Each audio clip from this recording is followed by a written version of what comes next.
Great. I'm John Travis in Novato, California on the 11th of May, 2020, talking to Rod Newton in Ashland, Oregon. We've known each other 38 years, we've worked out. When you actually, we met at a house in Santa Barbara before that, according to Ray. I think that was after. No, it was before because well, anyway, we've known each other a long time. Yeah. I want to explore who you are and why, what's led you to the work you've done. I consider you a pioneer in wellness. You are one of the few chiropractors that I've known this long. It was in the early days in Mill Valley that I discovered that chiropractors were way more savvy to wellness than any MDs were, and began to meet a number and correspond with a number. But you stuck out as being the stellar example. So that's why I've chosen you for this interview. And you've traveled in circles and explored things, and that's what we want to get to. But first of all, where were you born? What was your family like? Were you the oldest, youngest? Did you play doctor as a kid? What shaped you? No, I was a middle child. So I was sheltered. I continually thank my older sister for paving the way and making it easier for me in life. And, fairly, I had a really good childhood. I was sheltered in so many ways. I had a mother who, when I came home from school, would be available and ask me how my day went, so I would discharge any stresses that I had from having a good listener, available. Where were you born and what? I was born in Vancouver, Washington, lived there for 9 years, and then we moved to Salem, Oregon.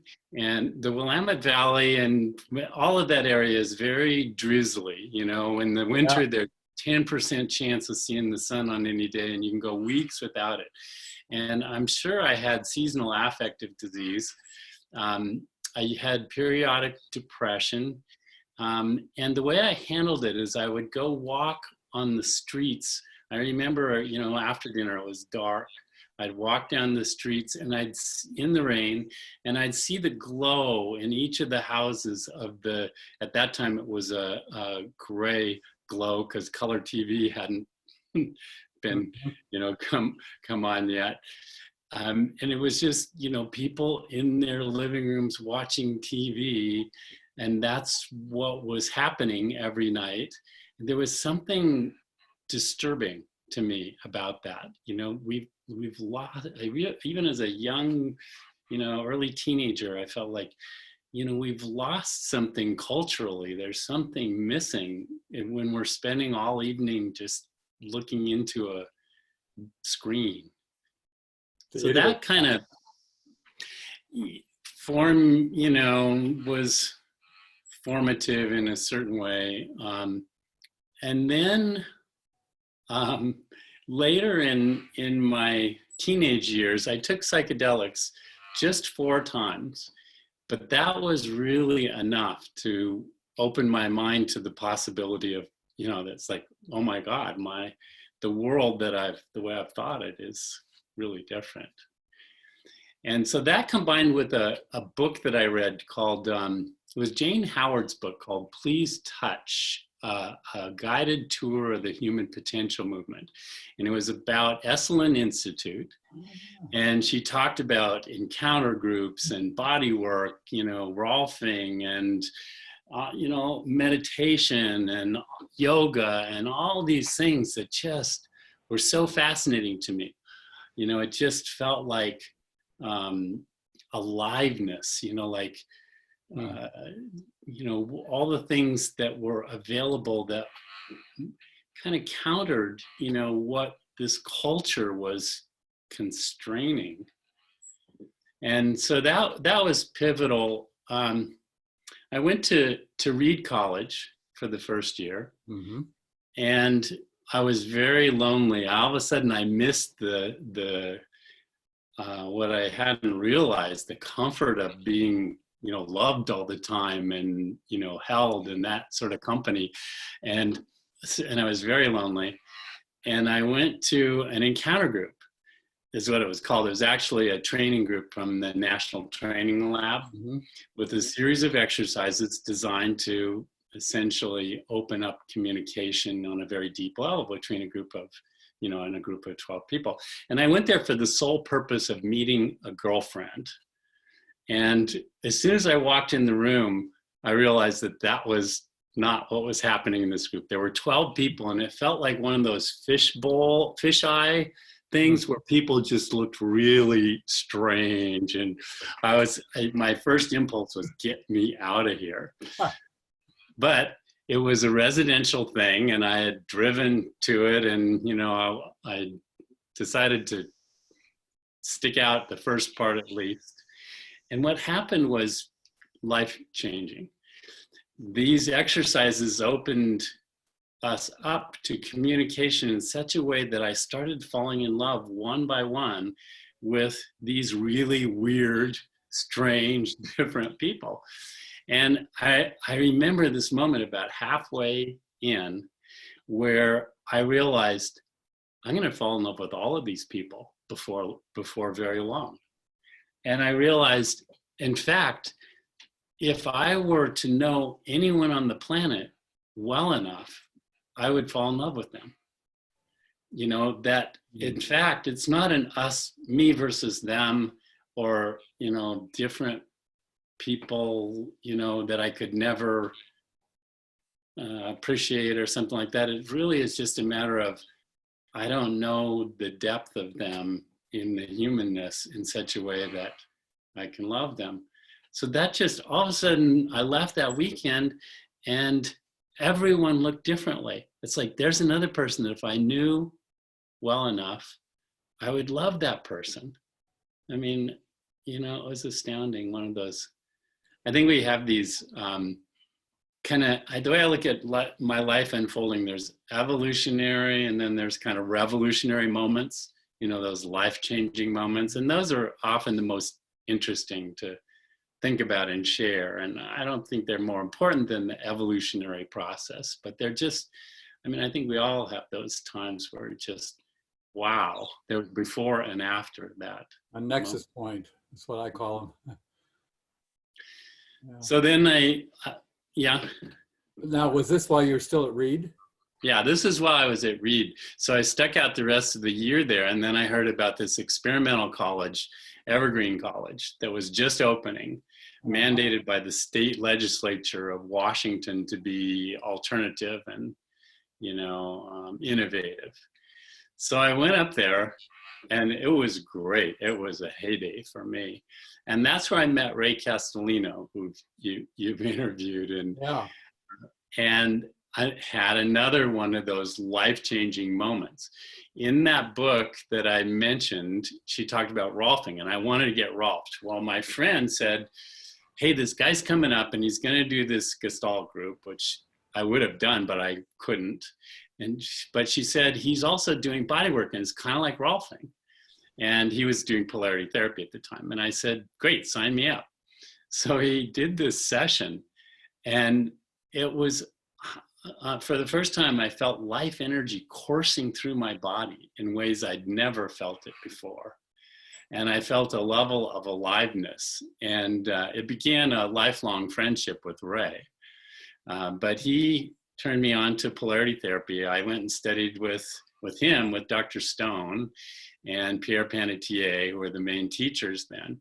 And it gave me a vitalistic philosophy and way of looking at life, not just as an intellectual construct, which was there and was important, but as a physical experience, of in my body first by getting it, and then also learning to do that and feel life energy and be able to sense life energy in another person where it's blocked, how to release that block, how to make it flow in a way that, then people would be more alive and get healthy. So the physical experience of that, and then the philosophical or cosmological model that he had, which was based on Ayurveda and yogic philosophies and included the chakras and so forth. And it just gave me a way to look at everything as life energy and different frequencies of life energy and qualities of life energy and flows and blocks and all of that. So that was huge and pivotal. And now this was as you were starting out at Evergreen? Yes. And so what I did then was I developed a practice of polarity therapy I was practicing as a massage therapist and started teaching polarity therapy, and then ended up going to chiropractic school as a way of, that seemed like the best professional background and more in depth. I wasn't prepared for the variety of chiropractic. I thought chiropractic was just this thing about, adjusting vertebra and that was it. And I found there's so many things in chiropractic that were aligned philosophically with the vitalistic model and all different kinds of ways of allowing that life energy to flow and the body to heal itself. So it was a wonderful experience. But I was still kind of based in that energetic model that, was grooved in me before I went there. So you were 3 years at Evergreen then, and then chiropractic Yeah, school? then went to chiropractic school for 4 years in the, 75 to 79. And that's where I met Jeff Bland. Uh-huh. He was he had just developed the ultra clear, fasting potion. Mm-hmm. Essentially. And they were doing research to try and figure out, they were getting really good lab result changes in people. And they were trying to figure out, is it because we're taking away their food and they're fasting, or is it because of the addition of these nutrients that we're doing? And it turns out it was some of each. But it was fascinating to be a part of that. And at the time, all we did was drink ultra clear. That was our fast. Now they've included phytonutrients along with it, thank goodness, and it makes it much better. But And now, where was the school? Portland, Western States Chiropractic. Okay. And what was the rest of your experience like at Evergreen besides that was I was just having a heyday. I felt like I was, let out of the box. Because we showed up, the first program I was in was 100 students and 7 instructors, and the college facilities weren't completed. So they took us into the wilderness for 3 weeks and did a outward bound type experience. And they sat us down the first day and they said, listen, there are no grades at Evergreen. It's all credit, no record. So you either get credit at the end of this school year or there's no record of you ever having taken it. There's no way to fail. And they said, furthermore, if you write us a final review of how we did as instructors, we'll give you credit for the year. So they said, now that you don't have any pressure, what do you want to do? We're going to share what the 7 of us are excited about and, would like to guide people in, but we want to hear what you want to be guided in. So what happened was there were about a third of the students totally floundered in that environment, no structure, ended up dropping out. About a third of the students flourished and just, it's like, hey, thank God, I want to get into this or that or whatever. I was in that third. And then a third just kind of struggled through, trying to deal with the lack of structure, but didn't drop out and made it through and things. So that's when I started exploring, Eastern philosophies, alternative healing methods, all different kind of things. Yeah, it was really, really helpful period to just uncork from uh, the cultural um, moldings, Mm-hmm. that are so powerful in all of us. Yeah, and we don't even realize it most of the time. So was the rest of the coursework, like you were in the first graduating class then, or? No, because there were people who had started their senior year that year, so they Oh. graduated. So that I was in the third graduating Mhm. class. Not, the class after mine was the first ones who started and ended at Right, Evergreen. all four. And what was the rest of the curriculum like? Did you have more traditional courses as well, or is everything There, really out there? not not for me at that time. It was very open. The legislature uh, regretted this monster that they had created. It turned out to be a bunch of hippies experimenting in all different kinds of ways until the students started getting all these awards for various things. And then they realized, something can come out of that, Uh-huh. creative kind of space. And going back to your childhood, you mentioned you had an older sister. Older sister, younger sister. So you're the only guy in the middle. It's interesting. Almost everyone I've interviewed was a middle child. Yeah. Something pioneering about middle children, I guess. Well, you're free from that first kid pressure to Yeah. live up to all your parents' ideals, I think, Well, I was the oldest, so I guess I'm an outlier in that category. But Sure, you're any an other outlier things in a about lot of categories. uh, any other things about being in a situation with an older and a younger sister? How did that impact you?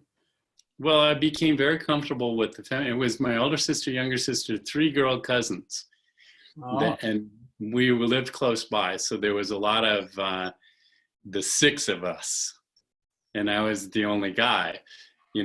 Mother and aunt, and that was a lot of time in that environment where I really learned how to be with women mm-hmm. and kind of developed a feminine. It was much easier for me to develop my feminine than to develop masculine characteristics. Yeah, you're not the typical toxic male, that's for sure.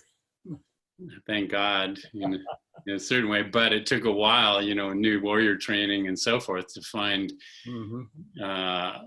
to really access the divine masculine in ways that could help. Now, what were your parents' backgrounds, and how did that shape you? What was My mom was a school teacher, home ec teacher, and she took parent effectiveness training. Do you remember that? Oh, yeah. That was a precursor to nonviolent communication. Uh-huh. I didn't know that connection. Oh yeah, Marshall Rosenberg says he was highly influenced by Gordon, what's his name? Yeah. And so that's what my mom was doing, practicing when I would come home from school as a teenager. Whenever it came out, that's what she learned. So she was kind of practicing nonviolent communication, empathy with me. It was, it was really fabulous. My father was an engineer, very creative man, pretty obsessed with business, workaholic, and he ended up passing away when I was 19. Mm. So that was challenging. I remember thinking at the time, well, I'm grown up, I don't need a father anymore. Good thing he didn't die when I was younger and needed a father. Wish he was around more when I was younger and needed a father. That was kind of the thing. But later on, I realized how much I wished he had lived longer and seen his grandchildren, and I could have, had conversations with him that, would have been healing and connecting and all of that. So. Mm. So now let's jump back to your chiropractic school. That was 4 years, and 4 years in chiropractic school, a little bit less because I went some summers. mm-hmm. Then I practiced for a year in Portland, and then I went down to a holistic hospital in Mexico. That was where the Kelly program was done. And that's where I met Brooks, who we ended up getting married. It was really a very soul recognition sort of thing. You know, we just immediately knew that we were supposed to be together and have been ever since. That place ended. It was kind of like a coup, you know, a third world country coup when it ended. It was abrupt, and we ended up leaving. It was easier for us because it was a very magical place there, where it was 40 or 50 people working towards this common goal with cancer patients, a lot of dedicated people, a lot of brilliant people. Ron Kurtz brought a team of psychotherapists there that were doing body-oriented psychotherapy. Dwight McKee was the medical director, who went on to get an oncology, did a residency, and became probably the best, you know, holistic oncologist, because he had the background of both alternative and traditional healing things. And so it was very magical.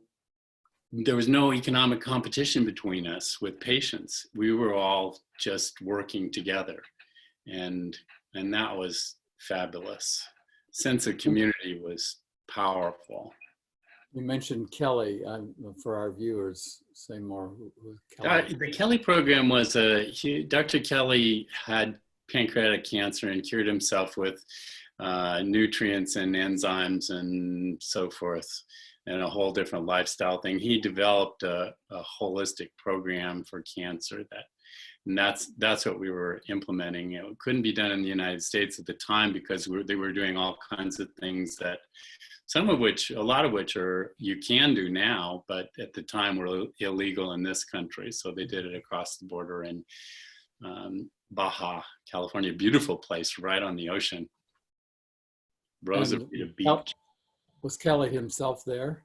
He came to visit from time to time, but Dwight was the medical director, and yeah, he would show up from time to time. Steve McQueen came down there and was being treated, and it was actually probably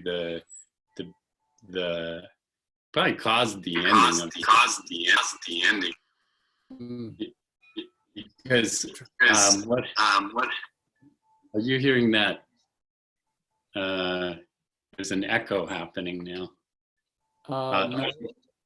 I'll keep going. Yeah. Anyway, we kept it secret that Steve McQueen was there and treated him for a while. And his tumor, he had a very advanced mesothelioma that was, you know, filling his whole abdominal cavity. And it started to shrink. And what happened was what's that paper, the kind of tabloid? The National Enquirer. National Enquirer found out about it. They were about to run a story. In fact, they were going to do a very favorable story because they were really into alternative sorts of things. When he found out that they got the story, he went public with it because he didn't want them to be the ones that broke the news. And he did a tribute to the treatment that he was getting and so forth. And then National Enquirer wrote a smear article. We used to sit around and we would read the newspaper articles, both the AP, you know, mainstream ones, and the National Enquirer, and we would just laugh at how totally they were just made up. There was nothing real about either side. That's where I really learned, you know, it's like, well, the news probably is, you have to really question anything you hear on the news, you know, on either side of I mean, that's certainly obvious in these COVID days, but it wasn't obvious in the Walter Cronkite era to me until then. Yeah. So then it became so well known that they had a wait list of people wanting to come down, and the we were working under the license of a Mexican medical director, and it was owned by the brother of the governor of the state of Baja. And they got together and decided they could make more money if we were working for them rather than just leasing the facility. And so they locked out our business manager, and they came and told us, you're all working for us now. And basically we all ended up, we ended up treating the patients that were there for another couple of weeks. And then we all left and went to San Diego and treated the ones we ended up not taking any new patients. But it was really a little scary. They brought in the police of the state of Baja that were supposedly guarding the place, but they were also keeping an eye on us. And there were a few people there who had been to another clinic in somewhere in the Bahamas or something like that, where there was a coup like that. They just disappeared. They weren't going to go through that again. The rest of us stuck it out, and then we all left. I think I'm recalling from nearly 40 years ago, you and Brooks describing watching a tumor vanish before your eyes in Mexico. It must have been there and then. Well, we saw tumors shrink, certainly. And Steve McQueen's shrunk significantly and became encapsulated. Then they decided to do a surgery to debulk it because, for his body to get rid of the whole mass of tumor would have been, too difficult. And they judged that he was strong enough to handle that surgery, but it turns out he wasn't. He ended up dying, during that surgery. Oh. Now, as I remembered it, I think you said you saw a tumor actually shrinking before your eyes, like visibly shrinking. Did I remember that wrong? Well, probably what you remember is when I was at Evergreen College, our little household used to host all the itinerant yogis that would come through. So we had this yogi who was staying with us, and we all went to watch this video of the Philippine faith healers, that would reach in and grab the tumor and bring it out. And there was videos complete, showed the whole thing. So we did that, and then we were talking afterwards, and this guy was going, I don't know why they do all the, make all the mess and everything. It's like any first-class yogi can heal a tumor just by putting their hands on it and all of that. It's like they're just doing all that for show, So, yeah, that was an interesting experience. But I haven't seen any of that firsthand. So now you've met Brooks and started practicing in Santa Barbara. The challenge for me, which I underestimated the kind of depth of programming that we all have around this idea that symptoms and disease are something bad that come to us if we're unlucky, and we need to just get rid of it however we can. Because my practice philosophy was, symptoms are messages that you get. It's part of a larger healing picture of, that's intertwined with your personal evolution and personal growth and spiritual growth. And so I would share that with people, and people would buy into that. But then both they and I would get sucked into this, well, but the symptom's still here. Can't you get rid of it? Or something like that. There's something wrong. If you can't get rid of it, I got to go to somebody else who'll get rid of it.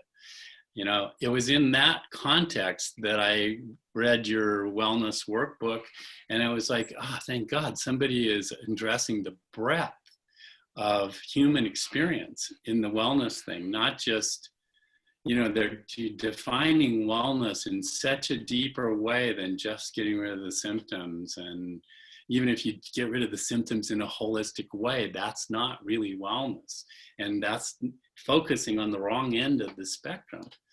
So I was very excited and, saw that you were homesteading in Costa Rica and offering wellness, retreats down there. And educational center. It's like, oh my God, this is it.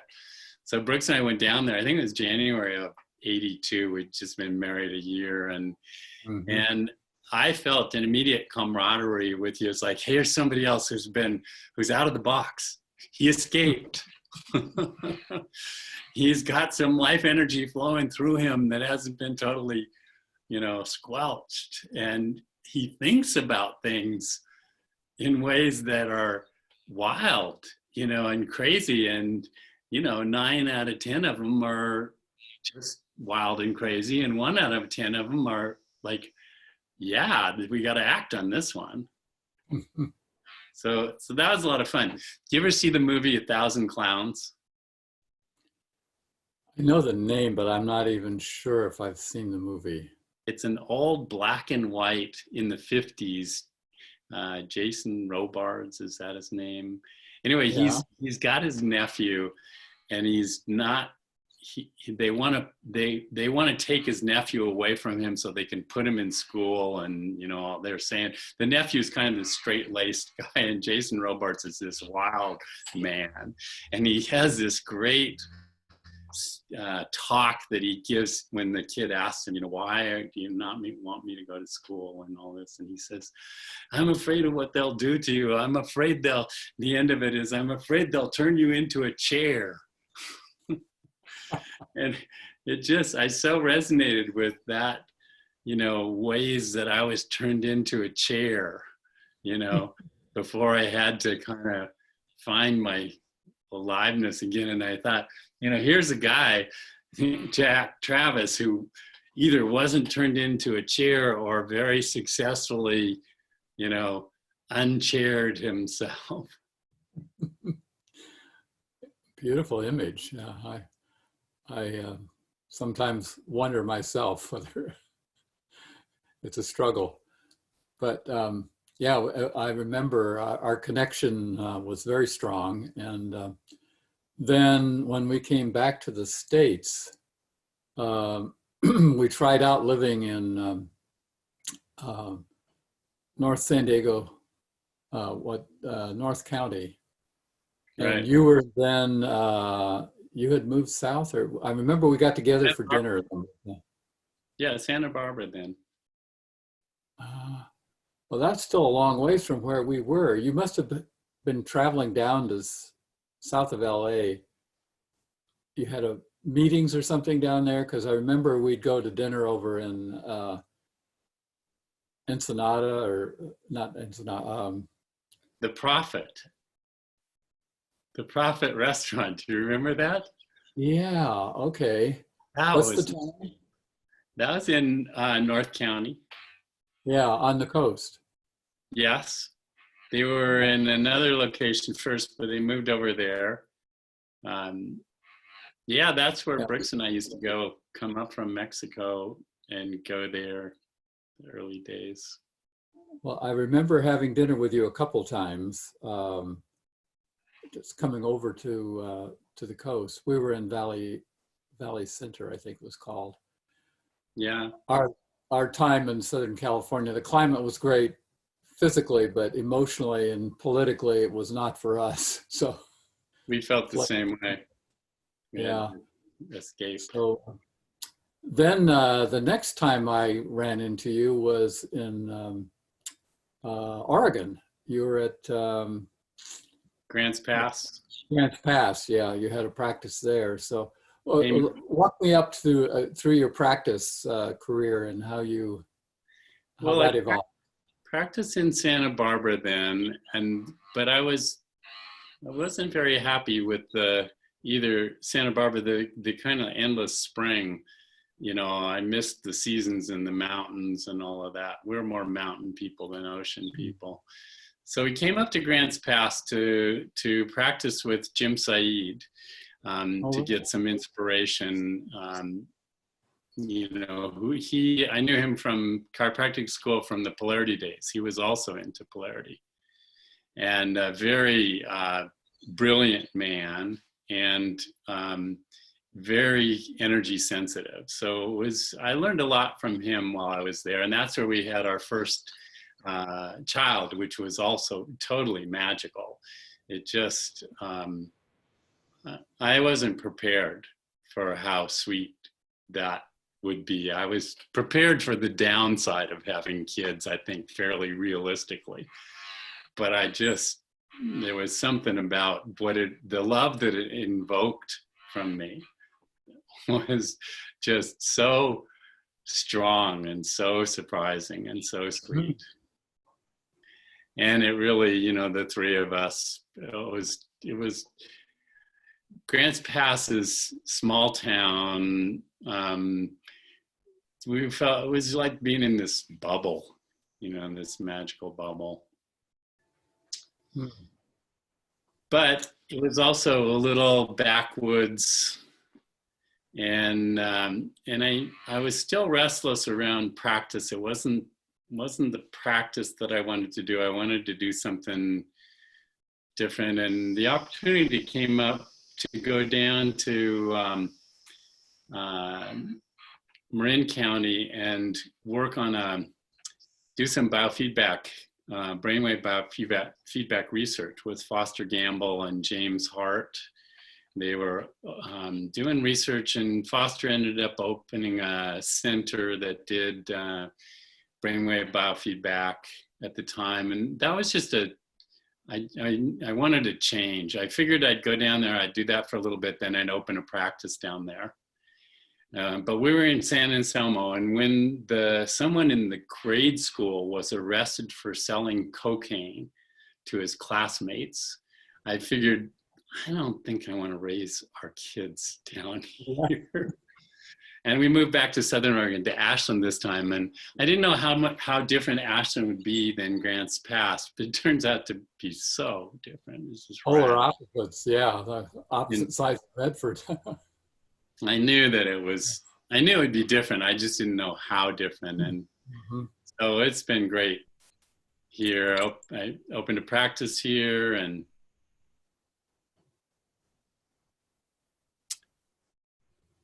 had another kid, which was great.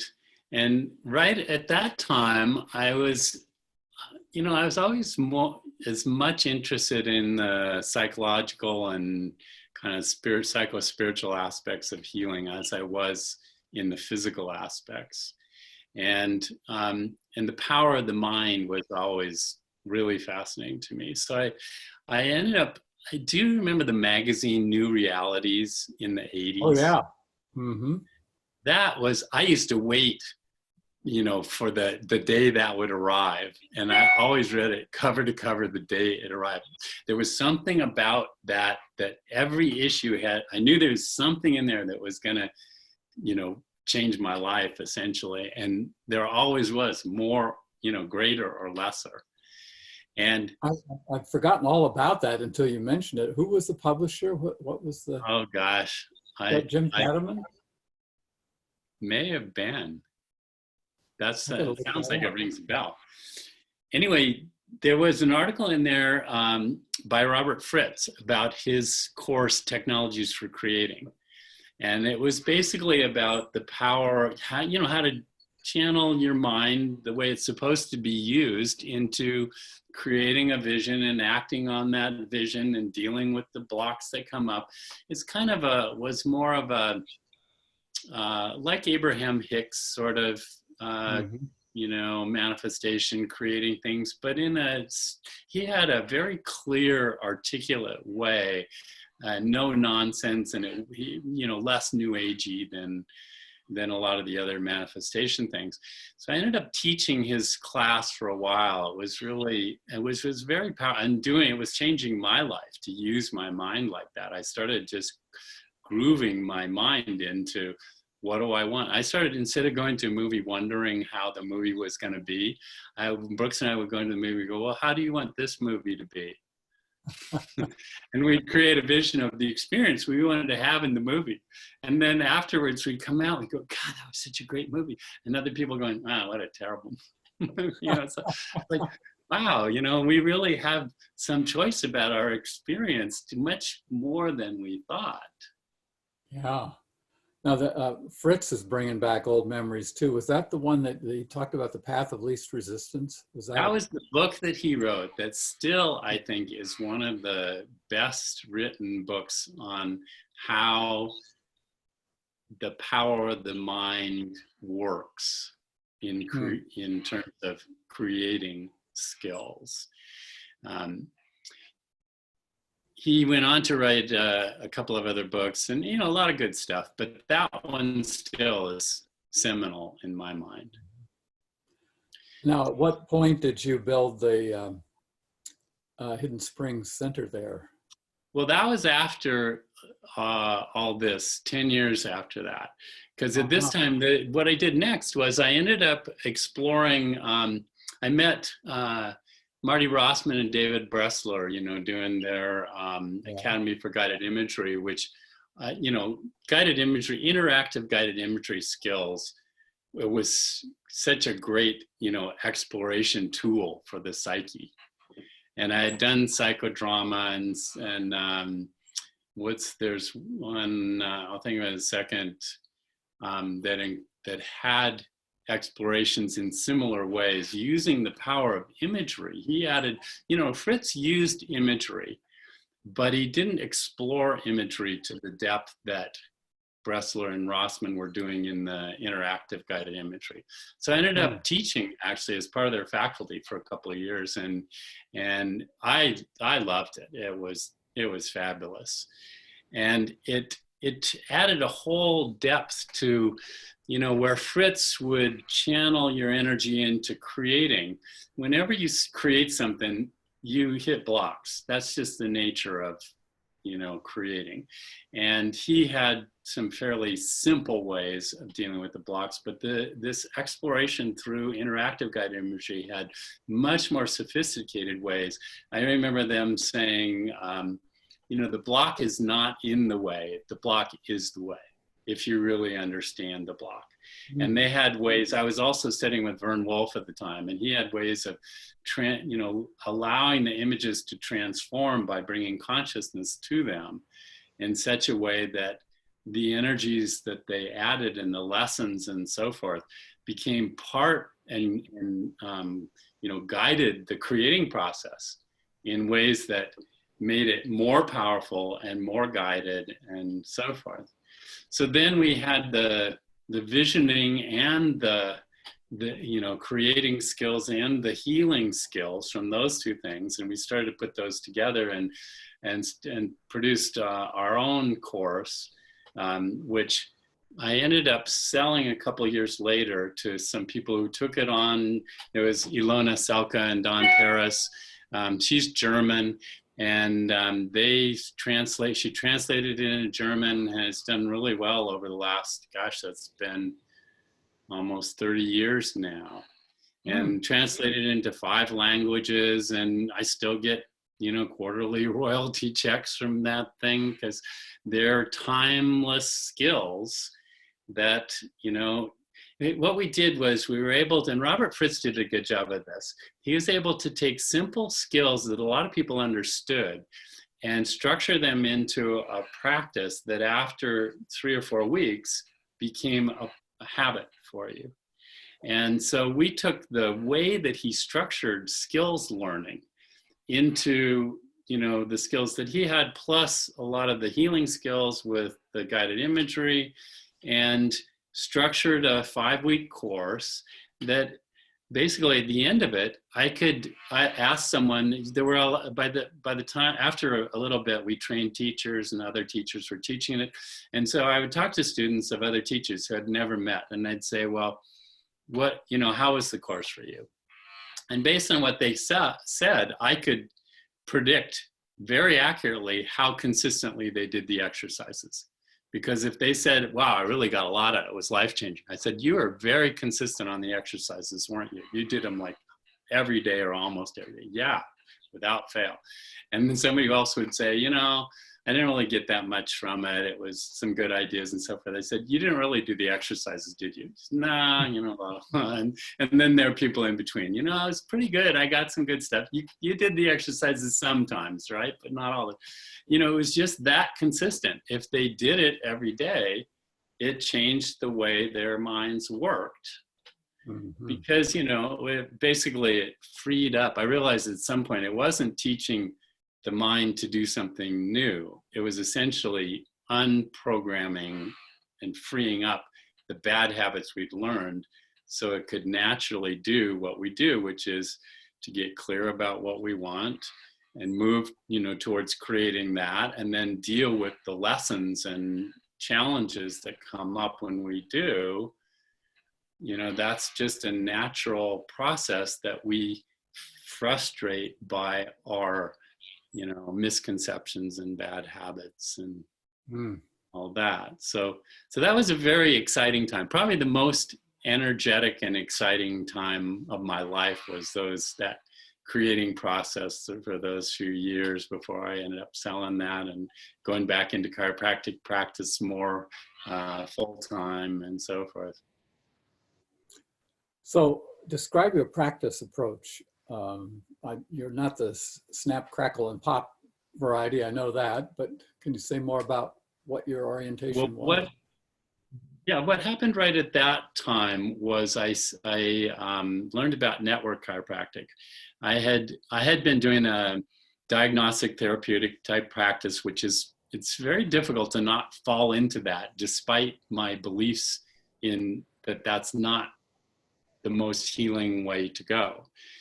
And so network chiropractic came along and had a model that was non-diagnostic, non-therapeutic, essentially training your body to release its own energy blocks. And that was a different thing that was fascinating. I had, through polarity, been, finding and releasing blocks in the body, the energy flows better and everything works better, our symptoms get better most of the time and so forth.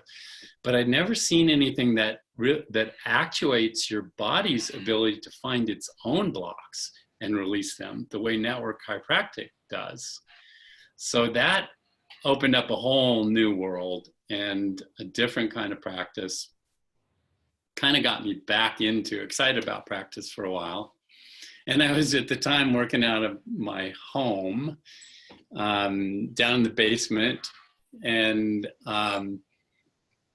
until that Hidden Springs is a result of that getting outgrowing our house. We were teaching classes there. I was doing seeing patients there. I remember Laura, when she was like 4 or 5, she would come down, and in network chiropractic, you work on one person and then you go to the next person while that person processes the contact that you did, and then you go to the next one, and there's a field that builds among the people that are being worked on, and that's interactive. It's just a whole kind of room field that you're orchestrating as practitioner, which is, fantastically rewarding in terms of energy work.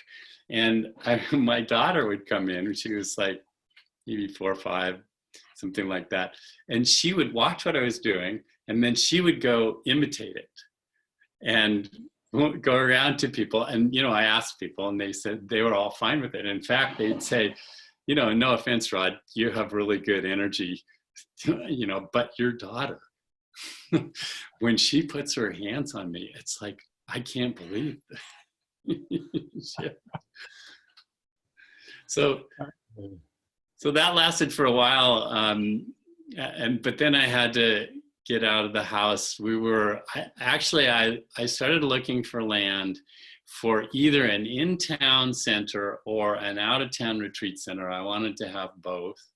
And I figured, well, whichever shows up first, that's what we'll do. We'll consider that divine guidance. So this place, the realtors told us, just down the hill from us, by the shopping center, there's this great place. It's got ponds and tall trees. And I thought, realtors, it must be bird bath and shrubs. And I went down there, and it was hidden, where we couldn't see it driving by. We'd driven by it for 15 years. It's beautiful. Have you been to Hidden Springs? Oh, yeah. Yeah. I didn't realize that you hadn't created the ponds, though. I thought that was... No, they were already there. We cleaned them out. Uh-huh. And it's just, I had envisioned, speaking of visioning, I said, I really want a place that somebody has to walk through something that changes their consciousness before they get to the front door. And Yeah. that kept coming to me. And I thought, how can that happen here in town? And yet if you've done that, you go from the parking lot through the gate to this hidden garden with ponds and tall trees. Amazing. And yeah, and it changes people's consciousness before they get to the front door. So then you continued doing that work once you built the center? It must have been quite a project to build that, though, too. Yeah, I don't know. Other people do all the work. I was, the one other thing I had gotten into 5 years before that, voice dialogue, or more than that, 8 years before that. And voice dialogue was the other tool that I found in terms of consciousness exploration that was life-changing for me, for Brooks and I both. We ended up, I had learned about it a little bit, and we were doing, in our personal relationship, we were doing nonviolent communication with very good effect. And one time we got in this conflict, and we were doing our best nonviolent communication, and just was not, working. We were like, it was where we had to just take a break and go talk to somebody else and come back when we're, something like that. But we said, well, let's just try this voice dialogue stuff we've been learning. What do we got to lose? So one of us moved over into a part, of ourselves, and expressed from that part, and then the other part, and so forth. And what we couldn't hear talking directly to each other, we could hear when we knew it was a part of the other person talking. And we began really a 3-year intensive learning process for us with that, because we ended up crying in each other's arms, at the depth of understanding now that we had just from being able to explore the different parts, and how it wasn't me mad at her, it was a part of me mad at a part of her. And when we really got that, everything unraveled, and it was beautiful. So then we started getting more training from Hal and Sidra Stone, who were fantastic teachers and role models, and personal therapists, and everything we could have wanted. And we started facilitating each other every day. This was like almost like a college course for 3 years, of intensive voice dialogue learning. And I would come home from practice, and Brooks would ask how I was doing, and instead of just sharing about it, I'd move over to the different parts, and this part, have that part share, and everything. We were obsessive about it. And whenever there was a conflict, we would be able to facilitate each other. And the one facilitating wasn't that person, it was the person facilitating. So if she was facilitating me, she would talk about, well, you feel this way, this part of you feels this way about Brooks. She would use the third person, and if I was facilitating her, same thing. Well, yeah, you're upset with Rod about this, and I could empathize with that part, as facilitator, and then knowing I would have my chance for those parts to express themselves. So this went on for 3 years, obsessively learning so much about ourselves and each other and human nature and so forth. And then at some point it ended as quickly as it started in terms of the intense learning process, where all of a sudden we had to learn how to be, instead of voice dialogue junkies, how to be people that used voice dialogue and be able to talk to other people. That's when we really learned how to communicate to other people about voice dialogue without being so in it that we couldn't, really express it, objectively and so forth. So that began a period right at that time. I started seeing people as a personal coach, there wasn't the word for that. We used to call ourselves in the beginning creating consultants. And then coaching, personal coaching came along, and we fit right into that. So we were doing personal coaching and relationship coaching, Brooks and I individually, and also we would work with couples together, which was really fantastic because, you know, they'd be able to have a man and a woman, both perspectives, you know, working with that couple. And it was great because Brooks could hold the understanding where I could hike out into challenging, you know, and things like that, where if I was alone, I'd have to hold both of those in a way that would make it harder to be effective with the challenges and so forth. So that was really rewarding. I remember reading something about how marriage counselors have the least job satisfaction of almost any job and of all the therapists, you know, and so forth. And I was like, wow, how can I had to kind of sit back and go, oh yeah, you know, if you don't have these tools to help people explore what's going on, it would be extremely frustrating. So you're doing that, yeah. And also, did you continue the network chiropractic once you built the center? Yeah, in fact, I shifted, and I kind of regretted this for a long time. I shifted.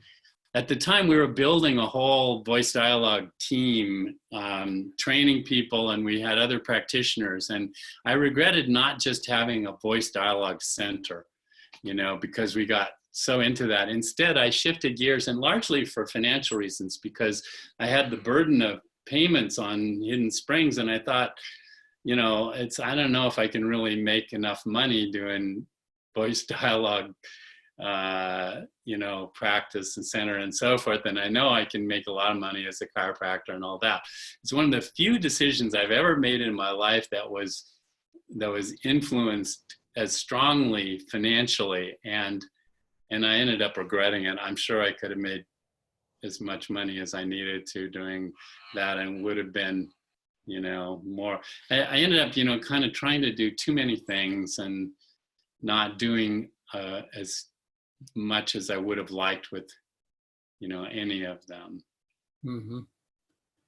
So that was both, you were doing both at Hidden Springs.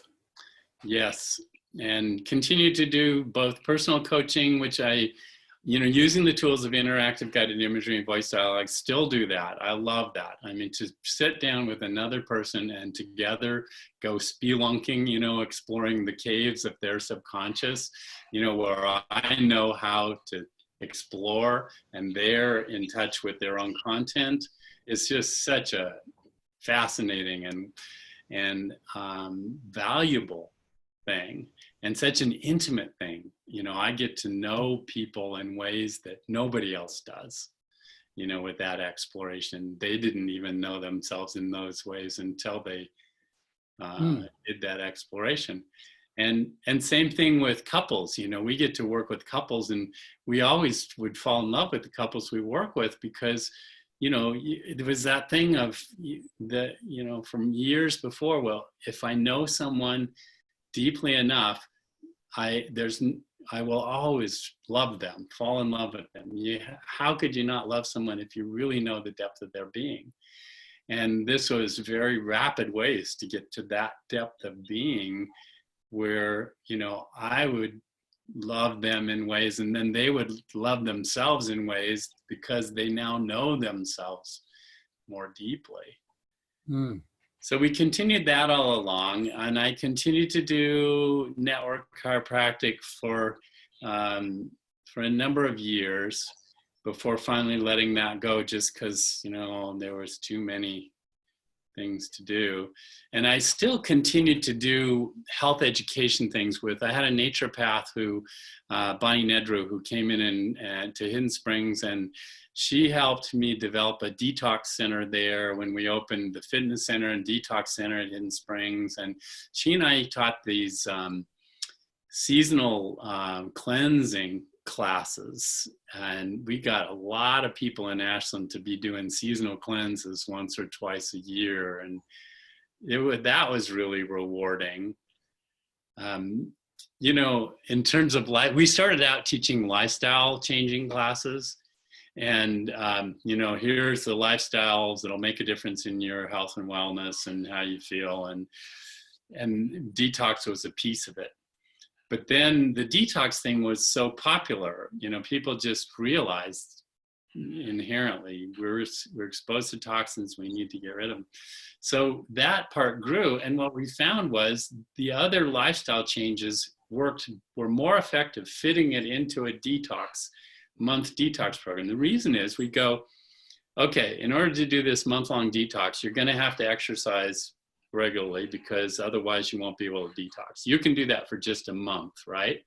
And yeah, I can do it for a month. Okay, and also you're going to have to change you have to do this detox diet, you know, which is, you know, fruits and vegetables and, you know, this and that. Get rid of the allergens, and you can do that for just a month, right? You only have to do it for a month. And during that time also, you should, you know, look into colonics, do sweats, do all these things that essentially healthy lifestyle sorts of things that then, you know, we ostensibly it was for a better detox. And then they start feeling so good. And after the detox, they would go back to their old habits and they'd start to feel the way they used to feel. And they go, you know, okay, so then they'd ratchet up their lifestyle habits somewhat every time. So we got where we were teaching, it's like, do these seasonal detoxes, but also use it as a way of ratcheting up your lifestyle habits, because that'll give you lasting benefits as well as the lower toxic load. So that was great. We did that for a number of years. Bonnie moved finally to California in search of greener pastures and all that. It was sad to see her go down to your neck of the woods. Well, now, when did the keto adaptation come into that? Because that's when I picked up with you. And yeah, that was in 2013.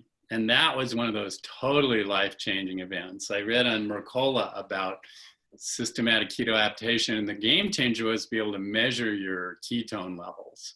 You know, before that, you're just guessing at what you're doing. So I immediately, probably the next day I had another friend, I don't know if you met Will and Tashina Wilkinson, but Tashina had read it.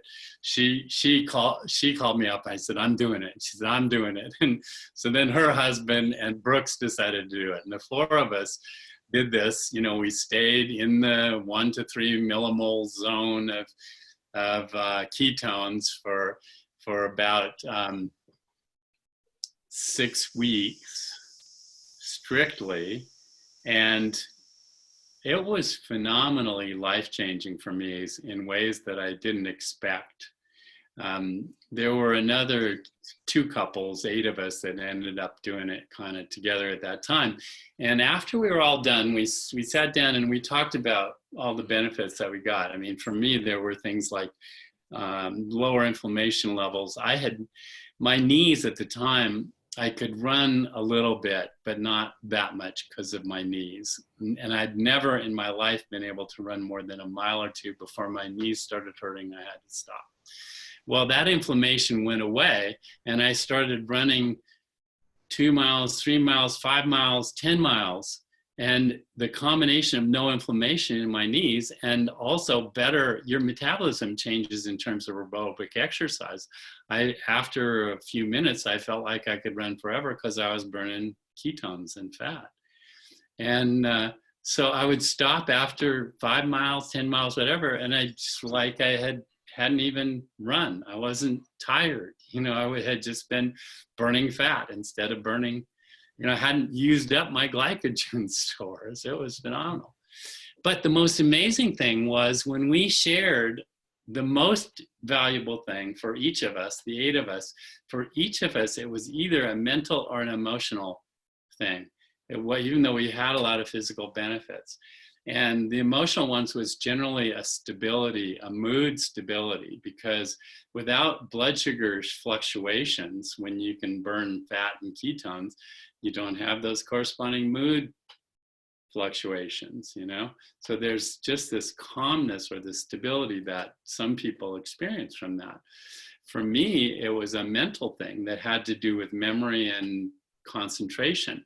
You know, at that time in my, let's see, in 2013, I was 51, and I was starting to have, you know, some memory loss, you know, couldn't remember friend. I just chalked it up to, you know, this is aging and so forth. Couldn't focus as well. And, you know, I just thought, like a lot of people think, well, you know, welcome to the aging process and so forth. But I had such mental clarity and better memory and ability to focus after this that that was priceless to me. I would have paid anything for that, and even more valuable than all the physical things. The other thing that was so helpful was fasting became easy. We started fasting 1 day a week immediately right after that. All of us that did that are still doing it 1 day a week. And then later, and it was just easy. You just didn't eat. And all of a sudden you had an extra couple hours in the day because you didn't have to fix food and wash dishes, and hardly noticed it, you know, except I'd noticed that my meditations were more powerful the next morning when I was in more deep ketosis, you know. And then when we started reading Walter Longo's stuff, and Mercola was talking about 4-day fasts and everything else, we started doing 4-day fasts. And again, it's so easy because of the keto adaptation for us. I remember Walter Longo was saying, you know, once or twice a year would be good to be able to do this. And Mercola was doing it once a month, 4-day fast. And I thought, you know, I'll probably do maybe two to 4 times a year, something like that. But after my first one, I felt so much benefit from it, and it was just so easy. I couldn't wait for another month to do it again, because I thought, well, it's probably not good to do it more than once a month. So I started doing it once a month, 4-day fasts, and that was great. You know, nowadays I do it maybe every other month or something like that. Just, you know, that's kind of the rhythm.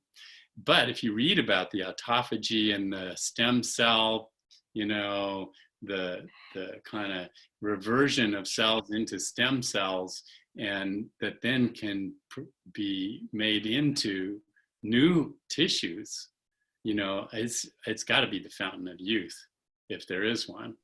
Mm-hmm.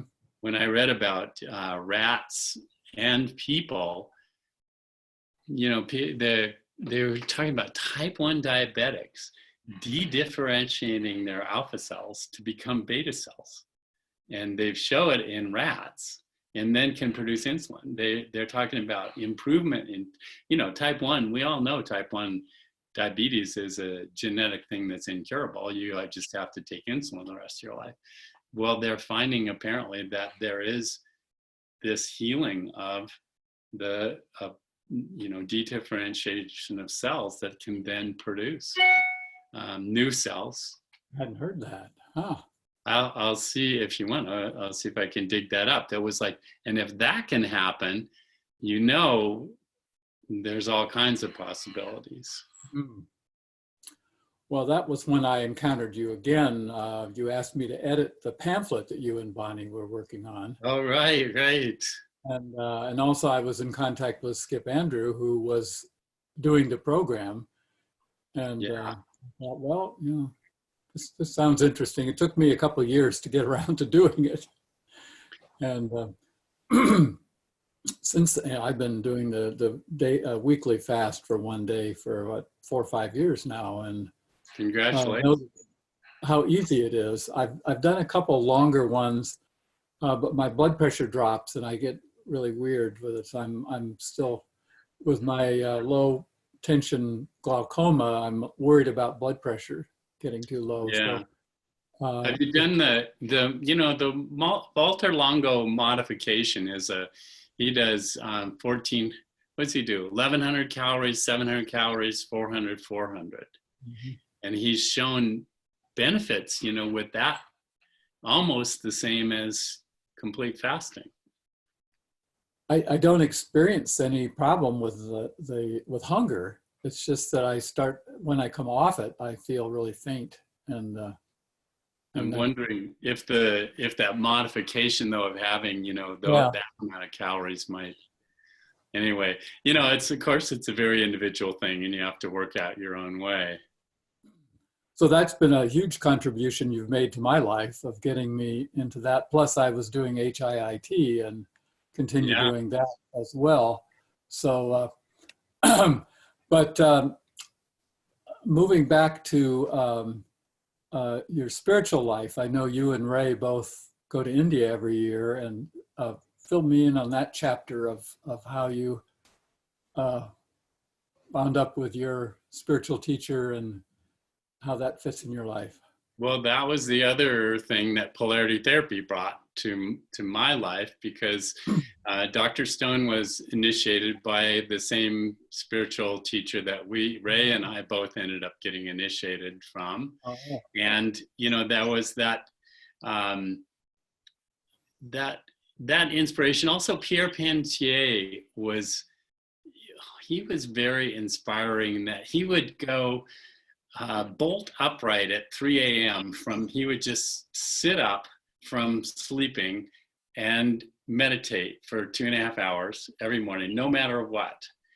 And he came up for 2 4-day seminars to Portland, where I was living when I was going to chiropractic school. He would do one in Portland, then he'd do one in Seattle, and he'd have those extra 3 days in between. And we'd always go away somewhere and just, you know, chill at the ocean or in the mountains or something like that. And he would read from spiritual books with this big grin on his face, and, you know, this like, I'll take what he's got sort of thing. And when I was around him, I needed way less sleep. And I would also, you know, at 3 o'clock, he'd get up, I'd get up, you know, we'd meditate for a while, and then I could eat anything when I was around him. All the things that at the time, I was really sensitive to certain foods, and I knew there were certain things I couldn't eat, except when he was there. I would take advantage of that. It's like, hell, Pierre's here, so I can eat, you know, enchiladas and lasagna to my heart's content. And I know because he used to say, you know, when you're with the right mental attitude, you can digest rocks. So that was the initial connection there. And, you know, it's been a lifelong spiritual practice to, you know, along with experiencing life energy, that was about, well, life energy has a source, and we can actually experience its source in greater and greater, to a greater and greater extent through meditation practice. And so, and you know, I'd had those psychedelic experiences enough to show me I want to experience an alternative, you know, perspective, a way of looking at life that's much more joyful and,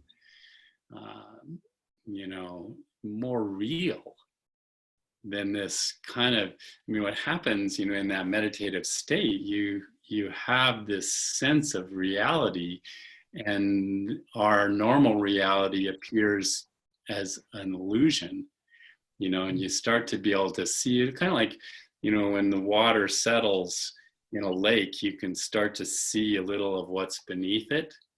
And, you know, that you have more clarity like that. So that's I've been grateful for that. Brooks also follows the same spiritual path, so we go to India together and get inspired. It's kind of like our circuit breaker reset for the year and for the day every morning. You know, let's reset the circuit breakers and start our day from a deeper connection. And the other area I want to explore is, I know that in the last few years you've been realizing your dream of a retreat center outside of town, but I don't know what's happening with that. Well, I would not say I'm realizing. So at the beginning of the project, what happened was in 2015, we were able to buy 2,000 acres of ranch outside of town. You know, that would be a beautiful place. The only problem is zoning issues, you know, which is the problem. That's what all the community people say, you know, the big issue is zoning. So I gathered together a team of people, and one of the guys said at the beginning, okay, what are we going to do about the fact that we're all human? And that was like, yeah, okay, that is essentially, the major issue in communities is how are we going to deal with this fact that we're all human? I would say we didn't do a very good job of dealing with the fact that we're all human with that sort of thing. It was very frustrating. We ended up making some mistakes because of bad advice from a land use attorney. He said to apply for a much larger thing than we really wanted, so we wouldn't have to apply it again, and don't publicize it, because maybe we can just get this thing through. Well, when the word got out that we were applying for this 500 student education center, there was, and I think rightly so, a lot of uproar in the community. I would have been on that side if I had been in the community. That's like way too big and out of place and all of this. We really wanted a small place for 1 or 2 classes, 20 to 40 students, and some, as our educational center and so forth. But the challenge was, with all the negative publicity that we got, we didn't have the internal tools to be able to deal with that. And we essentially, I lost some good friends, and it was just really a challenging situation. And I got burnt out and kind of humbled and more realistic. I'd still like to see it happen. It's just, I don't want to, I want to make it possible, and it is possible for someone to come in and be able to form that kind of community and education center. It's just at this point, I don't want to be the one to do that or lead that. So we're looking for the right person or group of people to kind of take over where we left off and, make something beautiful happen out there. Mm-hmm. Well, I'm sorry that hasn't eventuated, but I can appreciate the overwhelm of it. Yeah, it was painful at the time, but I had that dream for so many years, and for so many years I prayed. It's like it wasn't happening, and mostly when I have visions, I put energy into it, and I'm able to move satisfactorily toward it. But this one, it wasn't happening, and I kept checking in. The vision was still there. And it's like my prayer was either manifest it or take away the vision. I'm okay with letting it go. And in retrospect, I realized what happened was my prayer was answered. The vision was taken away, probably in the only way that would really take it away on a deep level. Mm-hmm.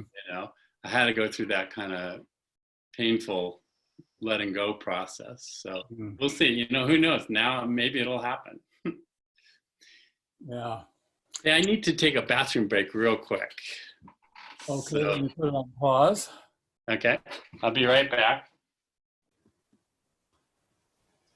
So we're back again, and your career has fascinated me, all the different twists and turns and dimensions of it. And we're now in 2020 in the midst of this pandemic.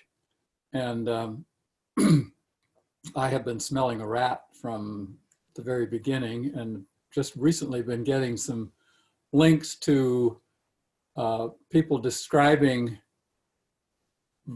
to me, more viable explanations. Like the latest one was this guy that I've forgotten his name already. That I mentioned you do know of him.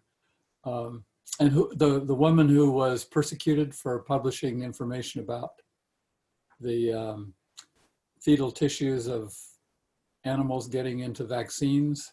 What was her name? Mikovits or something like that. Yeah. We don't know where it's going to end up, and people watching this in the future will have the benefit of retro vision, but I was thinking about that, but looking back at this going, oh yeah, I remember the early days of the COVID thing, and who knows what we'll be thinking at that point about what happened since. It's such an uncertain world we're in.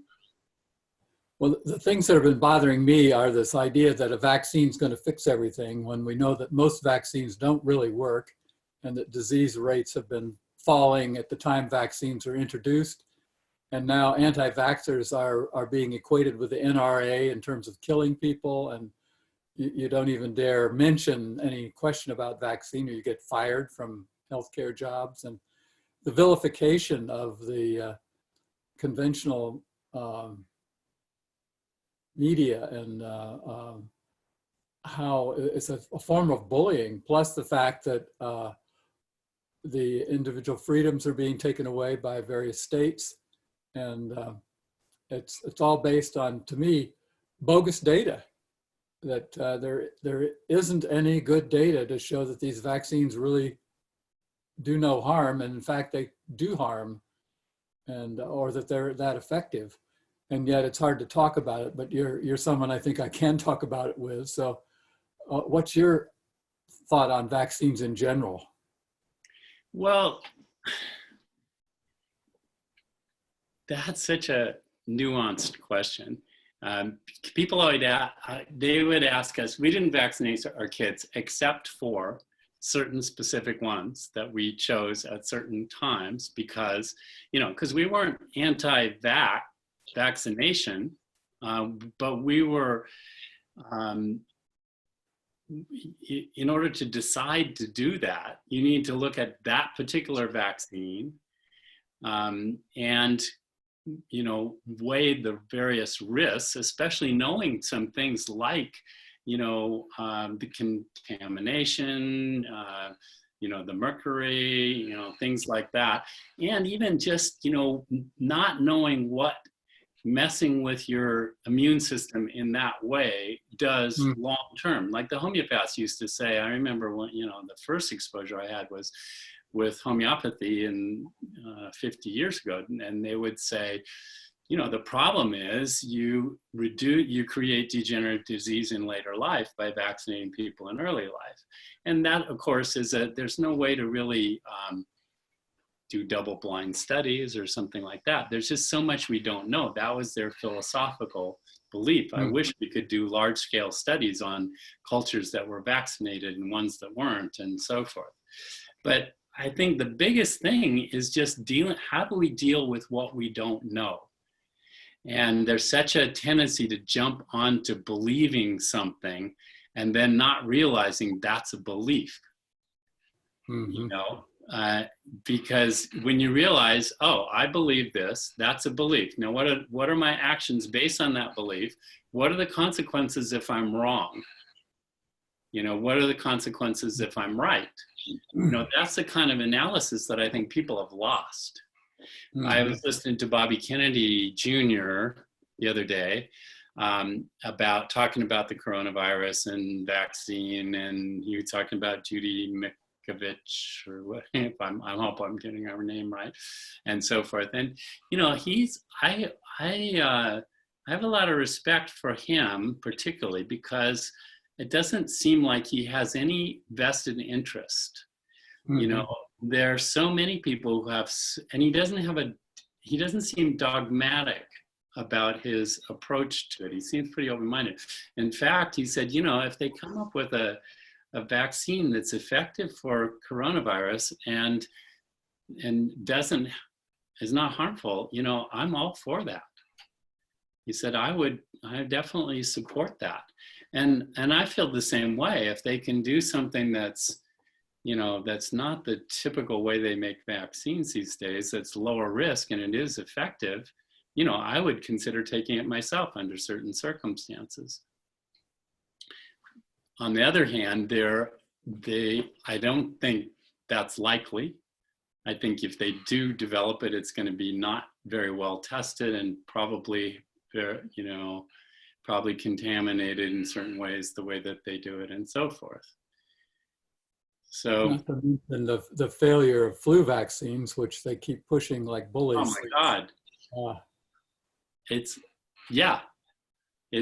amazing when you look at when you start to scratch the surface of that in an unbiased way. Now, when I listen to Mikovits, she has an axe to grind, and maybe it's a legitimate axe to grind, for all, who knows. But she definitely has an axe to grind by the way that she was treated, whether it was wrongfully or rightfully or whatever. So it's a little difficult, I don't know. A lot of what she's saying could be true. A lot of it couldn't be true. And when I look at the vested interests, it's like there's trillions and trillions of dollars, that's interested in having us all. And there's also power, and control issues where, of wanting to control us, through this whole thing. So, you have to look at what's behind all those things, I think, and then be in the not knowing. And I did hear an astrological reading about the whole COVID thing. Of course, I didn't hear any astrologers who said this is going to happen or something like this might happen, or there would be a dramatic change in the way we're living that's going to happen based on this. But now they're all saying here's how it shows up, astrology. And I do think that probably there are energetic influences that are affecting us. But this one astrologer said, well, the one thing is we'll know by fall, I think they were saying, because of the way the planets are moving, we'll know for sure whether this was engineered, and because all of that is going to come into light, because it'll be this period of transparent communication on the planet during this. And I said, yes, that would be so great. And I hope they tell us who killed Kennedy and all these things that I think that I'm going to die without ever finding out. So I hope we find out, some of the things behind the scenes. But until then, we have our own biases and prejudices. And I try to look at, well, okay, what am I going to do differently? What would I do differently if I believe that? And what impact will that have? And if I'm right about my belief, how will that play out? And if I'm wrong about my belief, how's that going to play itself out? That's challenging. It's really challenging to do that at a kind of consistent level. And we really don't know, although the multi-trillion-dollar interests of the billionaires and the apparent corruption of CDC and Fauci, Fauci himself, and of course our psychopathic president, and the fact that the news that we're fed, as you said early on, is far from the truth. So we're really in the dark in a lot of ways. But yeah, when they talk about a post-truth era, it's like, oh God. I haven't been prepared for this. The other thing about the whole epidemic, though, has to do with the whole vitalistic. When I got into the vitalistic versus mechanistic, and biological terrain versus infectious, mechanism and so forth. This, of course, is bringing that all to into clear focus for people who think that way. It's so obvious that people, look at the vitamin D levels in the blood compared to the mild, moderate, and severe cases. And it's so dramatic that based on that, everyone should be being taken, 5,000 units of vitamin D a day. It would save trillions of dollars planetarily, for that to happen. And very likely, based on those initial studies they've done with vitamin D, that if everyone took vitamin D for a period of time, probably we could go back to normal and have, maybe the most extreme would need to shelter, but everyone else would, almost certainly have very, mild cases and could risk it. So that is interesting, then contrasted with the people who are, there's this obsession with, cleanliness and, absolute sterility to avoid any possibility of contact, which, is, of course, we need to do that. I learned painful lesson of that the first time I went to India, you know, believing that, oh, germs don't cause disease. It's my, you know, they only are eating up, you know, dead tissue on, you know, for places I'm in balance. So I went and ate street food against all the advice.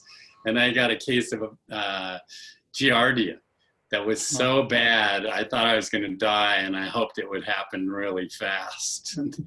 So it's like I had to learn the balance, you know, and the both and of, you know, yes, there is something to contagion, obviously, and there is, you know, disinfectant has its place, but obsession, you know, is, you know, and carrying it too far, and, you know, not being able to hug anybody is such a loss of immune enhancing touch. Mm-hmm. You know, that you have to wonder if it's really, you know, maybe it's not a very good trade-off for in some cases. And also the constant, this is the piece I'm just learning about, is that the constant exchange of viruses, that there are 30 million kinds of viruses that are constantly being exchanged that keep our immune systems tuned up. So Isn't we're that actually challenging our immune system by cutting off our interactions, our normal interactions that we aren't even aware of. It's so fascinating.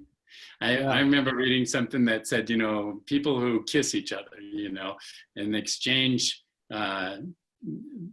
microbes essentially are way better off, even though they also share contagion.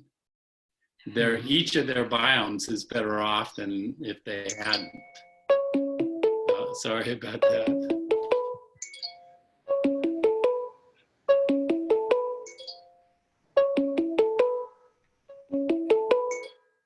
Persistent.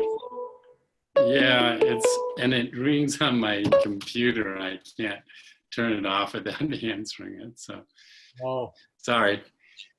Well, so we're reaching a conclusion here of so many things. What kind of parting wisdom do you want to leave with our viewers?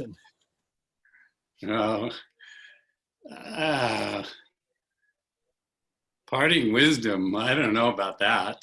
To me, it's really been about, the thing that's been most helpful to me is connecting with life energy.